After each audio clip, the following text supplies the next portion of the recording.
좋은 아침입니다.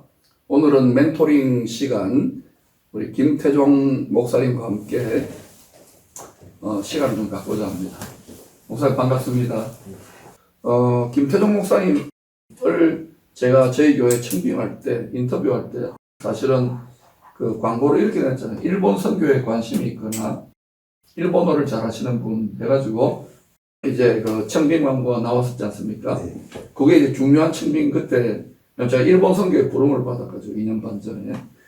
그래서 이제 그 인터뷰할 때 기억이 나는데 제가 일본 선교 물어봤을 때 그 김 목사님 뭐라고 물어보셨어요? 뭐라고 대답하셨어요? 신학교 가기 전에 이렇게 뭐 신학교에서인가 일본에 대해서 마음에 불이 붙고 또 일본에 선교사로 가려고 준비했다는 이야기를 들었는데 그 이야기 좀 해주시죠. 예, 제가 대학교를 졸업하고 군대를 갔었습니다. 그래서 군대 갔다 와서 신학대학입니까? 아니, 저 일반 대학. 일반 대학. 예, 일반 대학 나와서 군대를 갔다 와서 청년부 목사님이 새로 오셨는데 그분이 그 당시에 일본 단기 선교를 했는데 저희 교회가 지금 100년이 넘었는데 그 당시 처음 단기 선교가 이제 결성된 겁니다. 그래요. 근데 거기가 또 일본이었습니다. 그래서 처음 역사적인 날이었는데. 네, 일본을 그때 갔었는데 일본 어디에 갔었지요? 오사카에 갔었거든요. 오사카 그래서 그 근처에 있는 고베, 나라 근지를 쭉 둘러보면서 주로 오사카에서 활동을 했고요. 근데 그때 가서 정말 많은 것들을 하나님께서 깨닫게 해주셨고 제 인생의 처음 해외여행이었는데 저의 그 해외여행이 일본 단기 선교라는 하나님께 올려드리는 걸로 함께 할 수 있어서 너무 기뻤던 것 같습니다. 그러면서 이제 어때요? 신학교 다닐 때 뭐 선교회도 만들고 일본 선교에 연구도 하고 좀 관심을 가졌다고 들었는데 맞습니까? 네.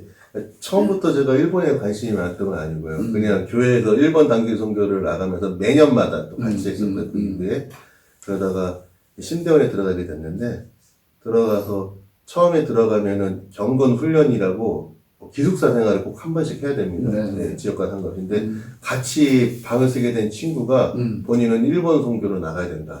또 일본 선교 만났네. 그 친구가 같이 이제 동아리 한번 가자고. 저는 신해산이라고 기도 많이 하는 동아리 가고 싶었는데, 예, 좀 성경 공부하는 데랑 막 그런 데를 가고 싶었는데 그 친구가 일본 선교 같이 가자고 그래가지고 가서 그때 처음, 그해 처음 2, 3학년도에 선파라는 성교파 동아리에 거기서 따로 나와서 일본을 사랑하는 모임들 145라는 동아리를 막 만들었어요. 지금도 있습니까? 그 이후로 몇 년 있다가 저희도 졸업하고 몇 년 있다가 원통만에 네. 제가 좀 도와야 되겠다. 예. 거기에서 이제 그때 하나님께서 일본 선교에 대한 비전을 갖고 있는 그런 선후배들을 그때 많이 모아주셨던 것 같습니다. 같이 들어가신 분 중에 135는 몇 명이나 모였었습니까? 그때? 한 14~15명. 거의 많이 모였네요. 이렇게 모였습니다. 되게 많은 분들이 일본에 또 갔다 오셨고요. 계신 분들도 있고요. 앞으로 좀 신학교에 135가 좀 만들어져야 되겠다 싶네요. 자, 그래서 이제 신대원을 졸업하고 일본 선교를 실제로 가려고 생각하셨지 않습니까? 선교사로. 네. 근데 왜 이렇게 일반 목회로 쭉 10년 넘게 이렇게 돌았어요? 제가 이제 신대원 졸업할 때쯤 돼서 신대원 졸업하게 되면은 이제 전인 전도사를 하거나 공부를 하거나 하는데 그때 졸업할 때쯤 돼서 하나님께서 감사하게 되게 3가지 고를 수 있는 것을 선택을 이렇게 길이 열렸어요. 3가지 길. 예. 하나는 원래 사역하던 교회에서 사역하는 거고요. 근데 거기가 THM을 지원을 많이 해줬습니다. 그래서 공부하는 방법이 있었고요. 또 하나는 그 당시에 아는 분을 통하여서 어느 분이 일본에 목사님이 곧 은퇴하실 때가 돼서 후계자를 찾고 있다. 너 거기 가면 어떻겠느냐. 일본 선교 목회자로 가는 거. 하나가 한국에서 사역을 하는 겁니다. 근데 그때 들었던 생각이 얘기가 또 보니까 목사 안수를 안 받으니까 자꾸 나와야 되는 그런 것들 들었고요.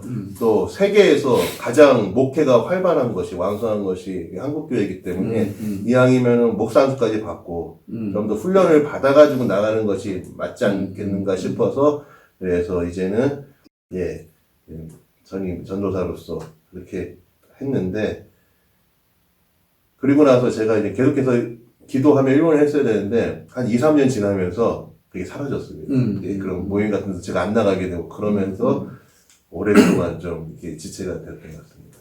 그래서 이제 일반 지역교회 부교육자 경험을 하고 이제 우리 교회 청빙할 때 일본어나 일본 선교에 관심 있는 분 했는데 오셨어요. 그래서 우리 헤세드 아시아 볼 재팬 또 한다고 고생 많이 하셨죠.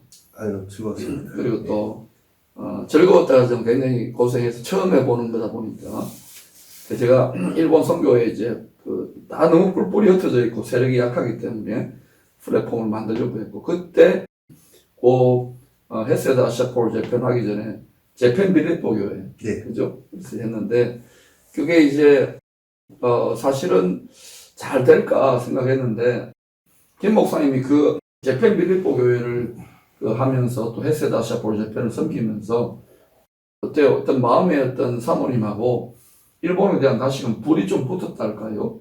결단이 좀 선 부분이 있습니까? 제가 봐도 좀 그런 느낌이 드는데 어때요? 먼저는 제가 이제 기쁨의 교회 일본 선교 담당으로 붙은 거 들어오게 된 자체가 그 전에는 제가 일본 선교에 대한 비전이 좀 흐릿해졌고 이제 하나님께서 나를 더 이상 일본 선교에 쓰지 않으시려나 보다 생각을 했었는데 일단 목사님께서 불러주신 것 자체가 이제 다시 사용하시려는구나 제 소명으로 받아들였고요. 그래서 이미 목사님께서 성도들을 통하여서 일본 선교에 대한 비전을 많이 제시하셨기 때문에 재팬 빌립보 교회가 세워지거나 헤세드 아시아 하는 데 있어서 그게 큰 어려움은 없었습니다. 이미 그런 많은 지원을 받았고 저 같은 경우에는 솔직히 제가 무슨 비전을 가지고 나가기보다는 이미 다 되어져 있는 준비된 성도님들과 또 목사님의 전폭적인 지원 아래서 같이 엎혀서 가는, 얹혀서 가는 그런 것이 아닌가 그런 생각을 많이 하게 됩니다. 뭐 겸양의 말이고요. 서림 목사하며 또 공동체 사역을 하면서 또 설교하고 가르치면서 신방하면서 또 재팬 빌립보 교회라고 하는 주일 오후에 이런 교회를 꾸려간다는 것. 교회 안에 교회지요. 선교 지향적인 교회인데 저도 일본에 뭐 이제 2년 반 전부터 제가 한 4-5번 왔다 갔다 해보니까 아주 음란하고 또 악하고 또 영적인 그런 우상숭배적인 장식이나 호텔을 들어가도 모든 분야가 철저하게 이렇게 되어 있더라고요. 그래서 이 선교지가 정말 만만치 않구나.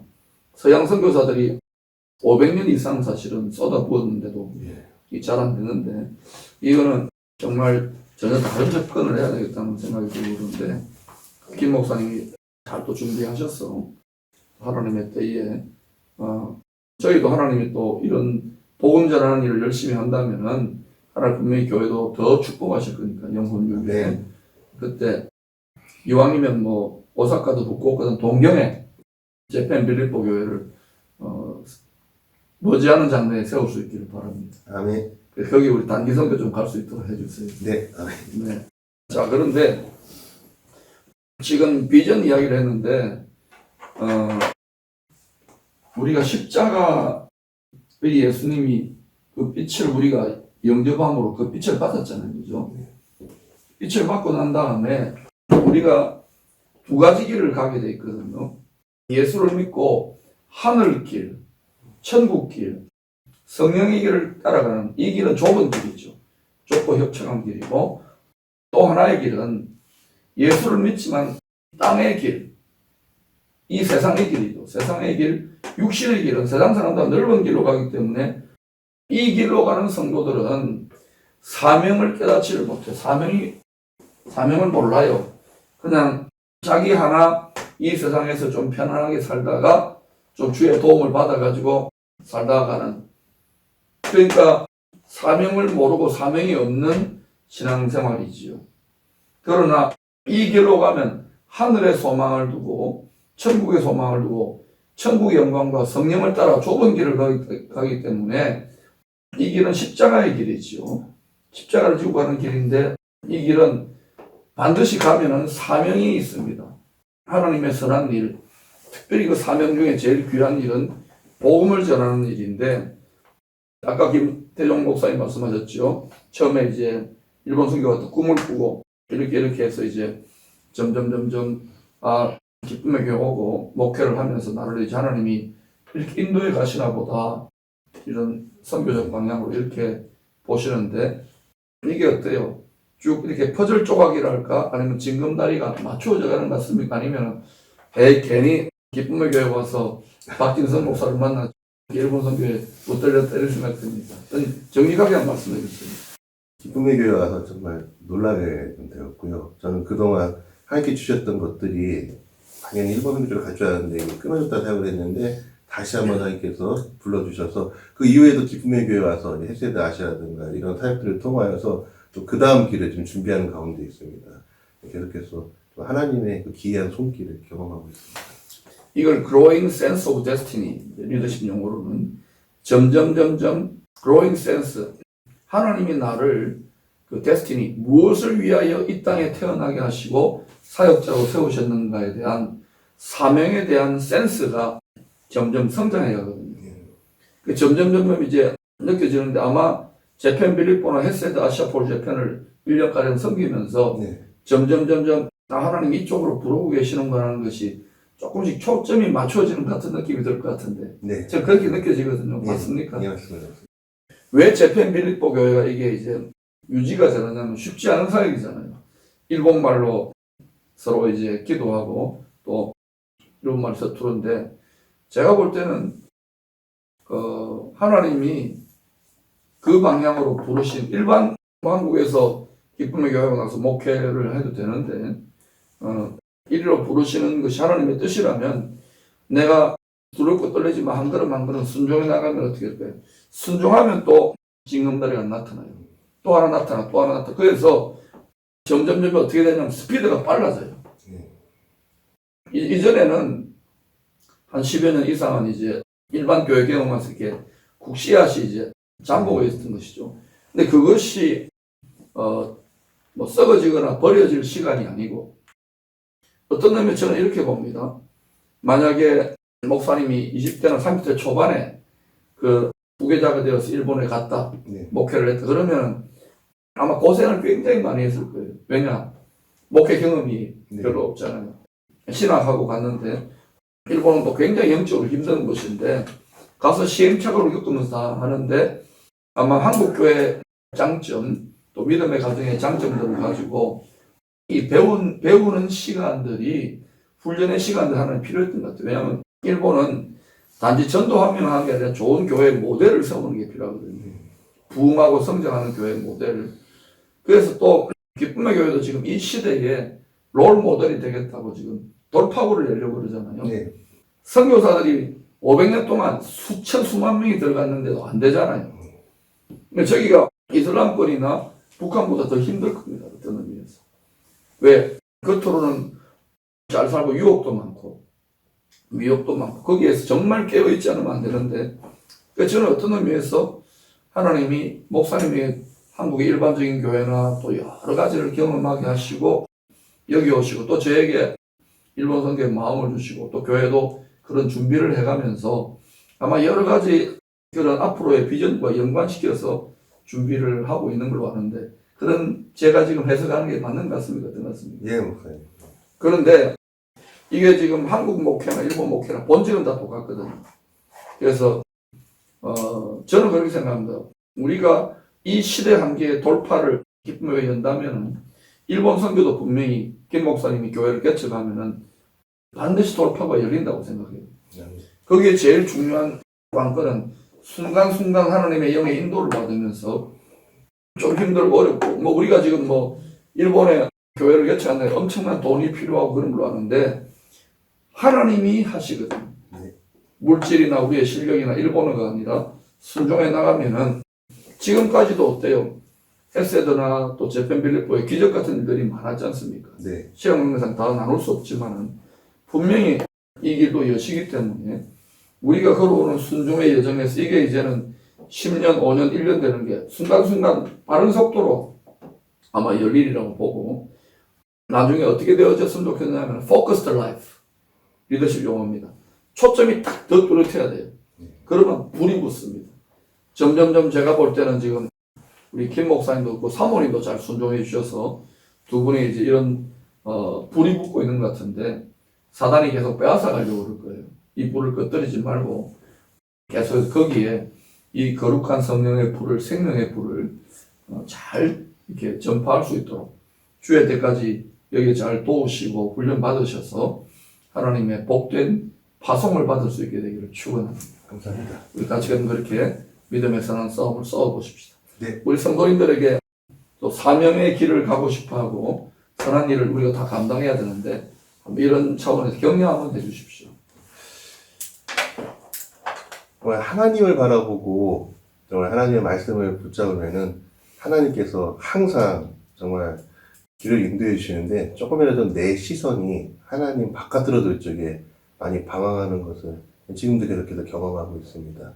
우리 하나님께서 우리의 모든 것을 책임져 주시기에 하나님께 붙들려서 정말 그 붙들고 살 적에 자연스럽게 소명도 우리의 갈 길도 인도해 줄 줄로 믿습니다. 사랑합니다. 여러분 예수를 믿고 세상의 길, 땅의 길, 자기 육체의 소원의 길을 따라가면 이거는 세상 사람들처럼 넓고 편안한 길이지만 이 길은 좋은 길이 아닙니다. 갈수록 이 길은 좁아져요. 막혀요. 하나님이 사랑으로 막습니다. 그러나 이 길은 하늘길, 성령의 길, 천국길, 천성길을 가는 것은 좁고 협착한 길이지만 갈수록 넓어집니다. 갈수록 신나요. 그래서 많은 사람들이 가지 않는, 예수 믿는 사람도 많이 가지 않는 이 길을 여러분 가셔서 여러분에게 주신 사명이 있습니다. 지금까지 여러분이 모든 경험했던 경험들과 인도하시는 시행착오들이 다 쓰임받게 됩니다. 부디 여러분 모두가 하나님이 여러분에게 이 땅에 맡기신 사명을 이루고 천국 갈 수 있기를 축원합니다. 아멘. 감사합니다. 아멘.